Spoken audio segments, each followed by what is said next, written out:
Good morning, my friends. It's Sheila Pearl.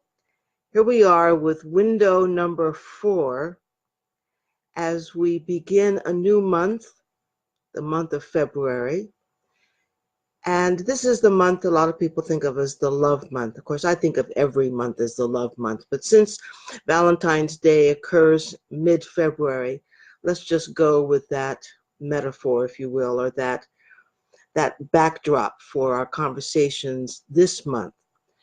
And although this is a self-love coaching program, the whole idea of loving ourselves, perhaps the motivation for doing so more deeply with great intention is so that there are other relationships in our lives are in fact more satisfying, more intimate, and more loving. And so that's where we're going with every conversation we have, with every question that we explore together. In her book, Relationships as Mirrors, Shakti Gawain says, the people we are in relationships with are always a mirror, reflecting our own beliefs, and simultaneously, we are mirrors reflecting their beliefs. I'm going to say that again.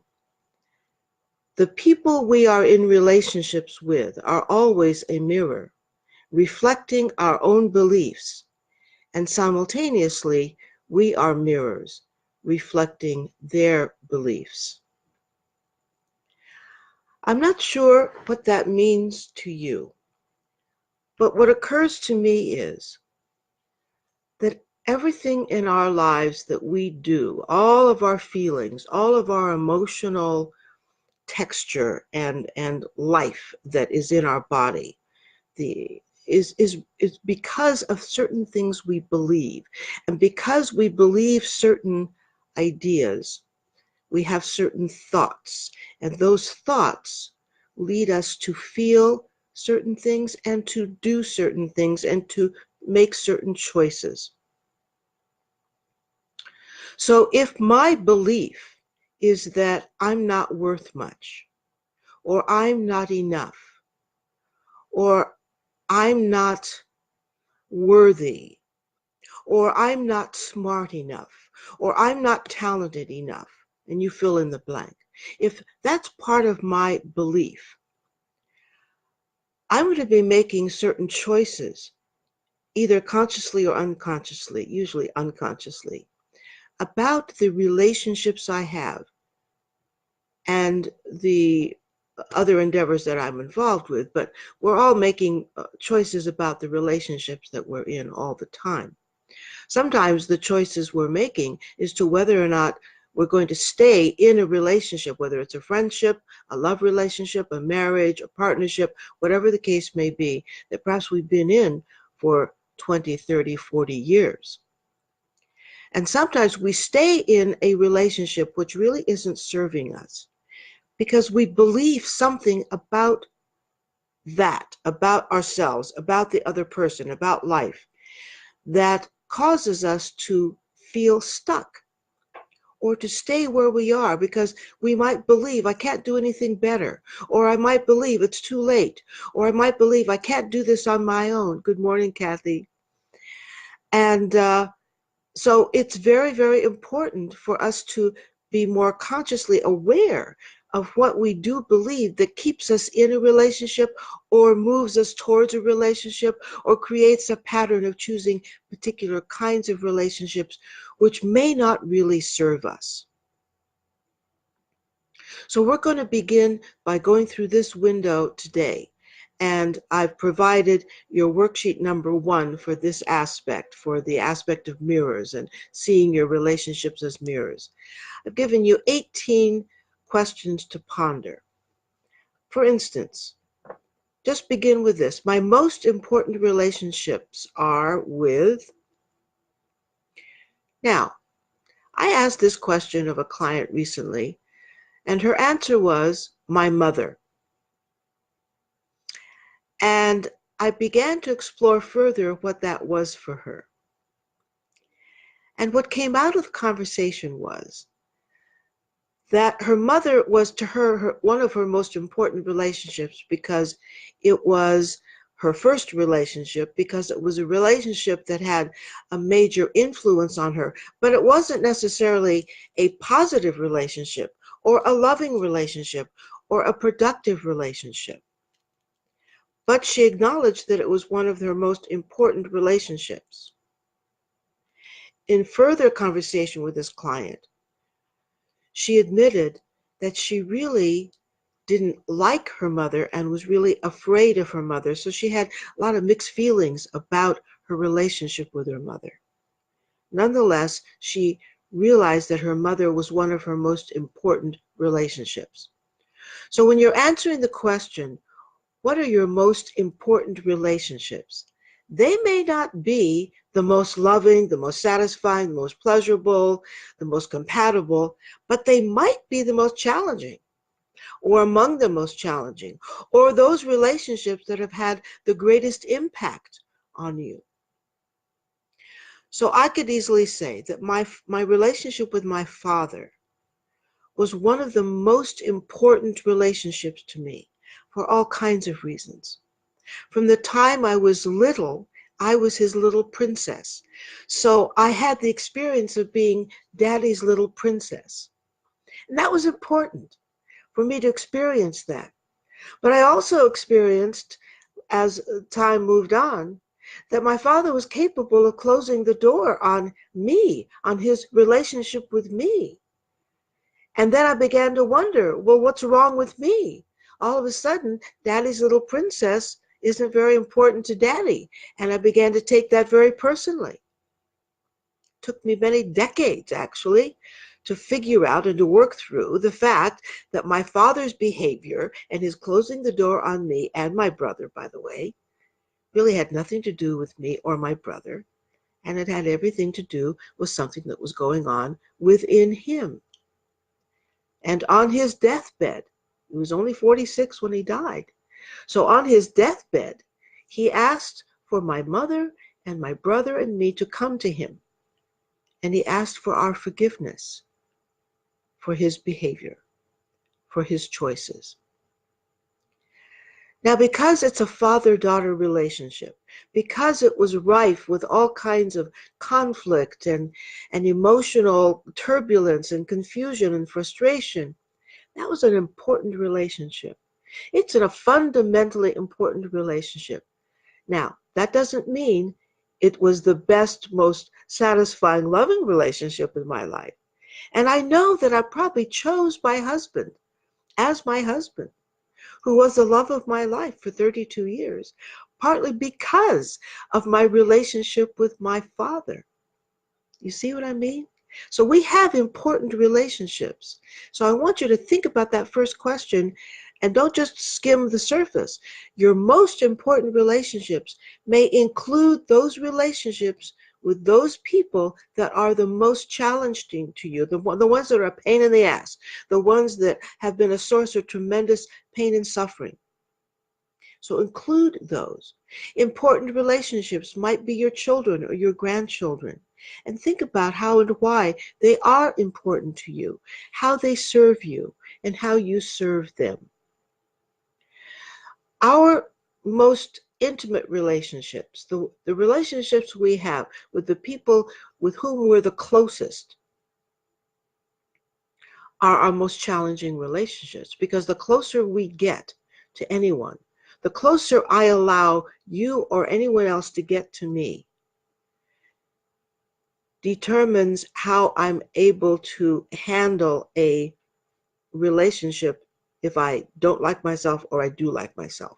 So let's say I'm not particularly thrilled with myself. Let's say I'm very deeply ashamed of something that I've done or something that I believe I am. Now, if I allow you to get so close that you can actually see that, now you become the enemy. Now I'm going to be taking that out on you in one way or another. I'm going to be pushing you away in one way or another to either distract you from seeing me fully, distract you from getting too close, or distract you from criticizing me so that perhaps I can criticize you. And there we go with conflict and fights, and sometimes asking ourselves the question, where'd that come from? So that first question is really important. I want you to think about that. Spend time. I've only given you 18 questions to ponder. You got all kinds of time to really go deeply here. Now, when I'm with each of these people that I've listed in number one, I experience myself as. Now, I put this there because I often ask, in fact, I always ask, especially when I'm talking with someone about a relationship they have with someone, or they're out dating again and they're trying to choose between person A, B, or C to move forward with. And I ask this question: how do you experience yourself with that person?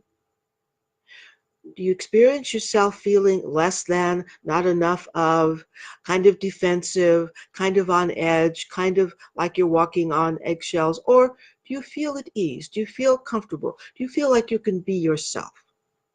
That's really important to pay attention to. There are certain people in my life that I've noticed that when I'm with them, I feel kind of like I want to hide, or kind of like I'm hesitant to be all of myself. I have to kind of check myself at the door. Sometimes I'm with people where I feel like I'm not enough of something, maybe not talented enough, rich enough, successful enough. And I just pay attention to that because that's telling me something about me. Also, if I'm with people where I feel I can be myself, that's telling me a lot about me too in terms of my choice. I'm choosing someone that is accepting, that is loving, that may be more like me. So pay attention to how you experience yourself with each of the people that you say are the most important people in your life. Take your time. Now, the third question is really important so that you kind of hone down. My most challenging relationship is with, and you fill in the blank. You might have one person, you might have 10 people. But to ask yourself and really be clear, my most challenging relationship is with, now this may be someone that you're very close with. This might be your mother, this might be your aunt, this might be your daughter, this might be your beloved, this might be your life partner. This might be the man or the woman that you plan to marry, and it's a very challenging relationship, and yet you're in, and it's challenging. But to really ask yourself,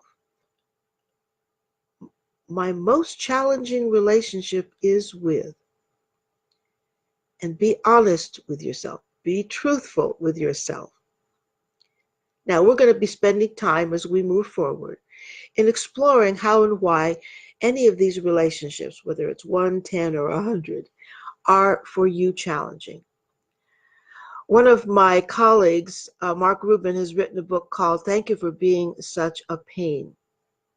He's a very well-respected psychiatrist and therapist. And this book really underscores the fact that many of our most important relationships and challenging relationships can also be our most important gifts. Thank you for being such a pain. You poke me, you trigger me, you get all my hot spots.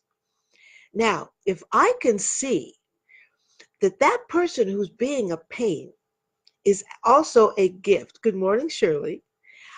If I can see that that person who's being a pain is a gift, and I treat those things in that relationship that are a conflict, and that person who drives me crazy and pokes me and triggers me, if I can see that as a gift, and I want to take that on as a personal challenge to see if I can kind of disengage, disable that hotspot, that relationship might turn out to be really golden.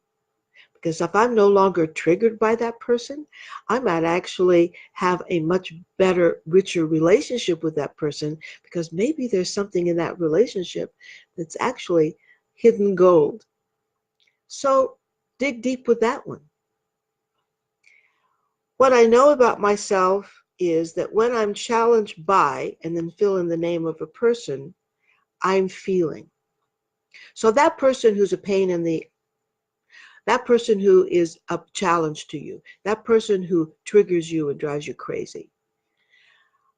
If you can identify that when you're challenged by that person, what you're feeling when you're poked, that's information about you.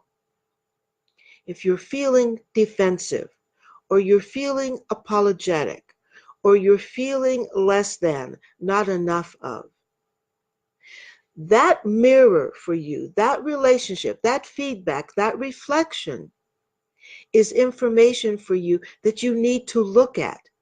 You see, when we are looking at other people from the standpoint of, these are all mirrors for me, they're all reflections of me in one way or another, it doesn't mean that what they're reflecting back is the truth about me.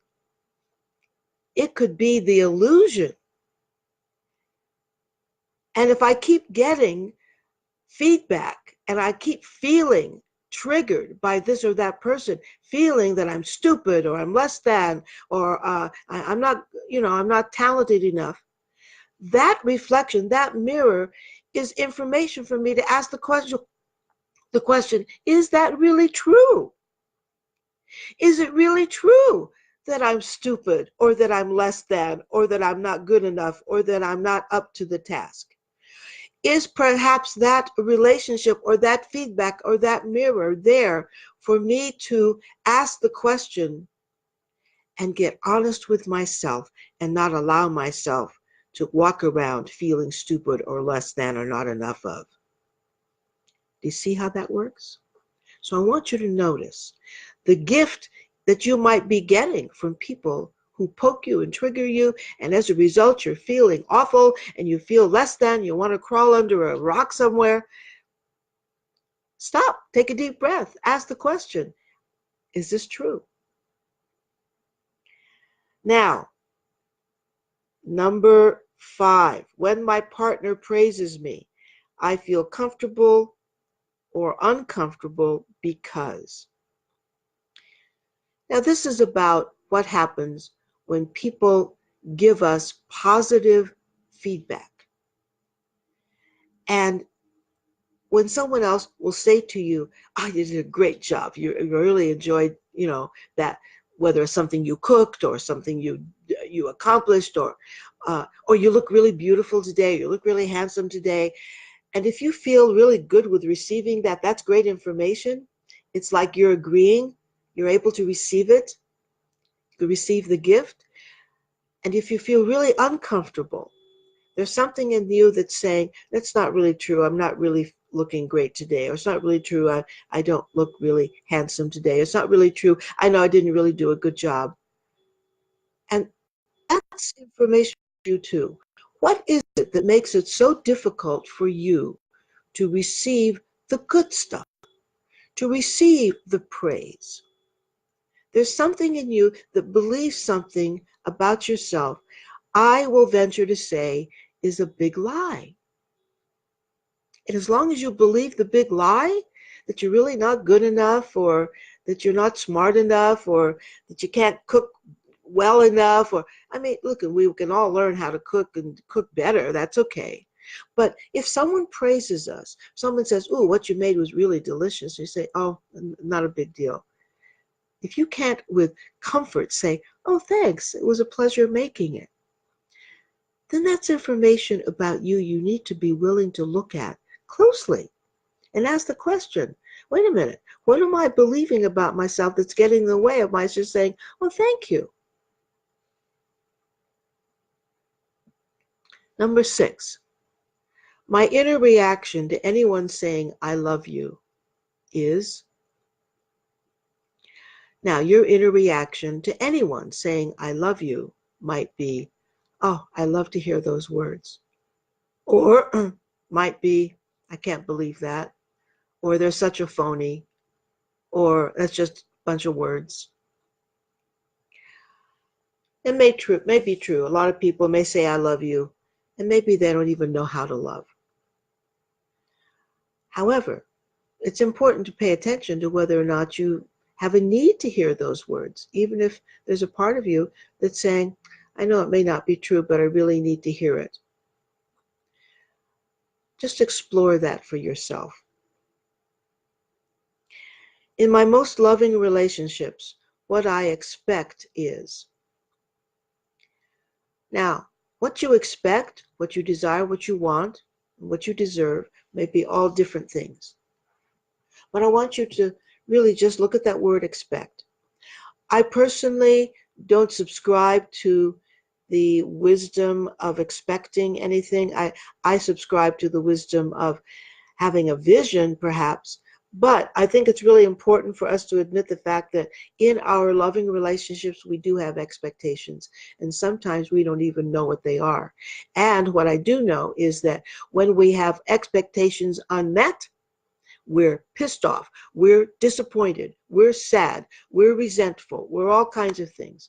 And the fact of the matter is, a lot of us don't even know that we expect anything at all until we're feeling upset and disappointed that we didn't get what we expected. So I want you to explore that. I want you to explore what you might even be totally unaware of the fact that you might expect certain things in your loving relationships. You might expect people to do or say certain things in a loving relationship, and when you don't get that, you feel upset, disappointed, angry, resentful. So pay attention to that question. The type of person that I'm most attracted to is best described as. Now, the kinds of people that we're attracted to has everything to do with us, right? So I want you to really pay attention. Now, by the way, I'm attracted to a lot of different kinds of people. Now, part of what I know about myself is I've got a lot of different sides. I've got a lot of different aspects. And when I'm with a lot of different kinds of people that I'm attracted to, I feel more satisfied, more balanced.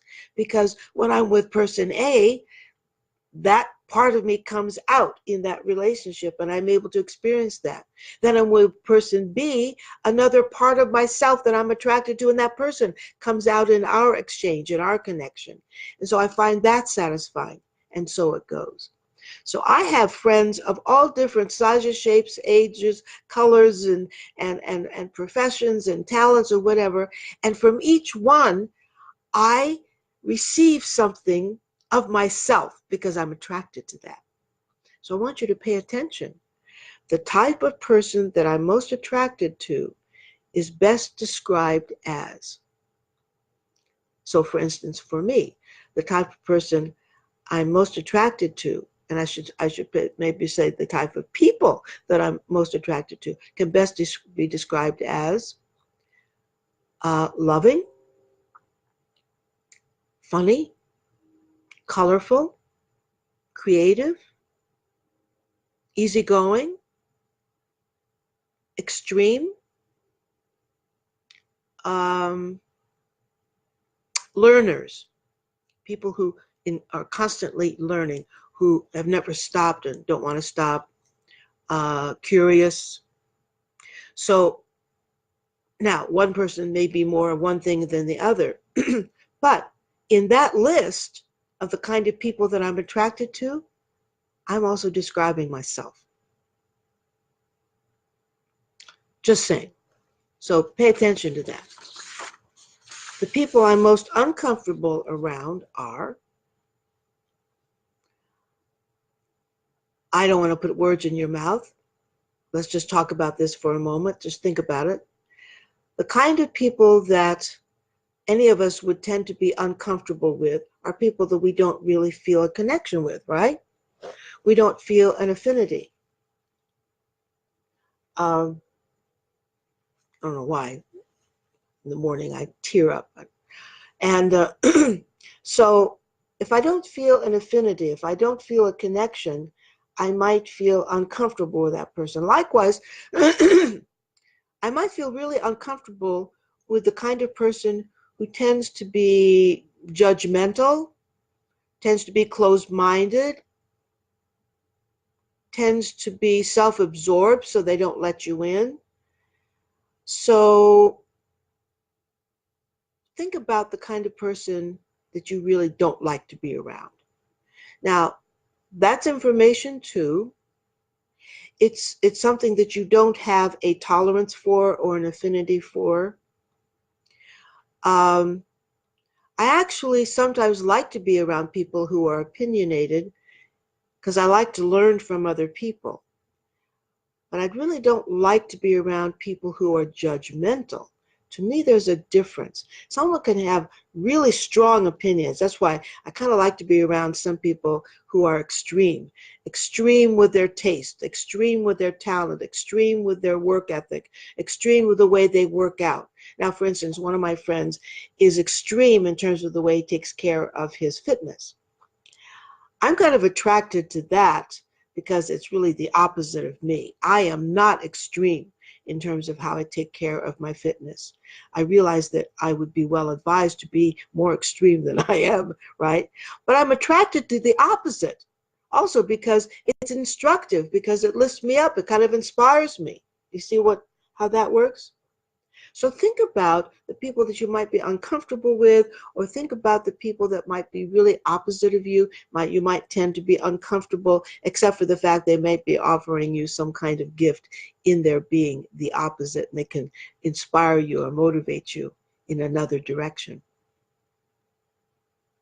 That part of me that I want to hide from others seeing is, now, with all of us in our relationships, the extent to which I allow other people to see all of me is the extent to which I'm feeling comfortable and safe with you or with myself.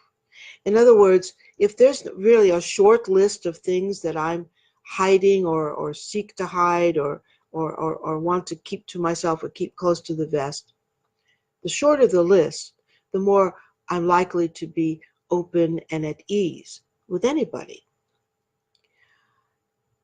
If I'm with a financial advisor whose business it is to take care of other people's finances, there would have been a time, it's not now because I'm working on it, but there would have been a time I wouldn't want them to get into my financial business because I wouldn't want them to see how clueless I've been. And I wouldn't want to have to admit to them, unless I feel safe with them, how short-sighted that I've been in terms of my finances, for example. So it's important to pay attention to what it is that you want to hide from others seeing. And that may be hard. So keep coming back to that one. Keep asking that question. And the rest of the questions are also inviting you to dig deep. I'm going to go to the last two. Number 17, the people who are my greatest energy drain are. Now, I subscribe to the fact that everything is energy, everything. So our thoughts, our feelings, the colors in the room, the music, the food that we eat, everything has an energy. People are energetic forces walking around.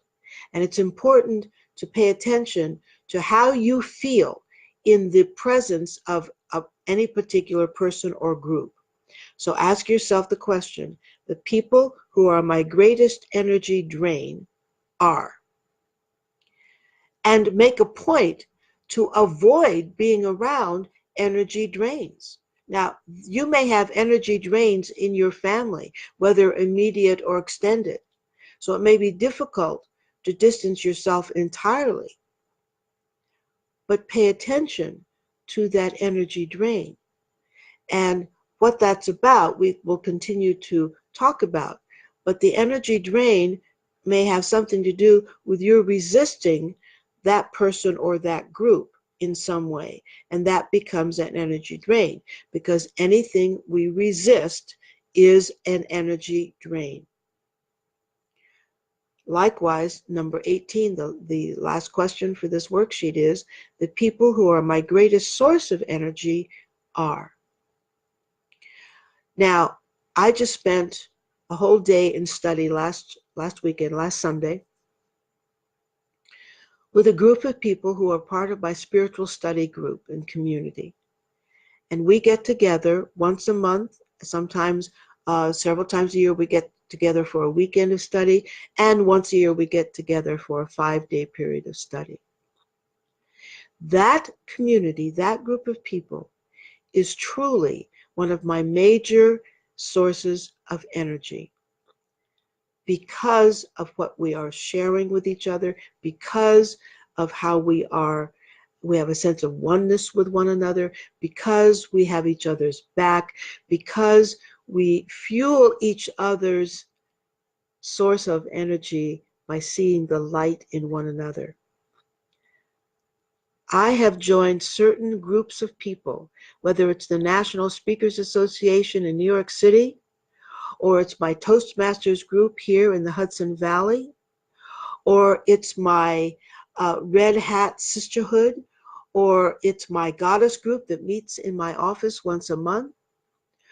I have joined or created these groups because these are major sources of energy for me. And I want you to think about what your greatest source of energy is for you in terms of the people in your life, and to choose to create more of that for you. I hope this has given you food for thought today. I hope this window number 4 that we're looking through today, which is beginning to look at the importance of the relationships in your life as being information about who you are, so you can look into yourself more deeply. I hope it's been a helpful beginning for that part of our journey. Spend time on these questions. Make comments here. Give me a call if you want to talk about it. Glad to be with you this week. Happy Love Month.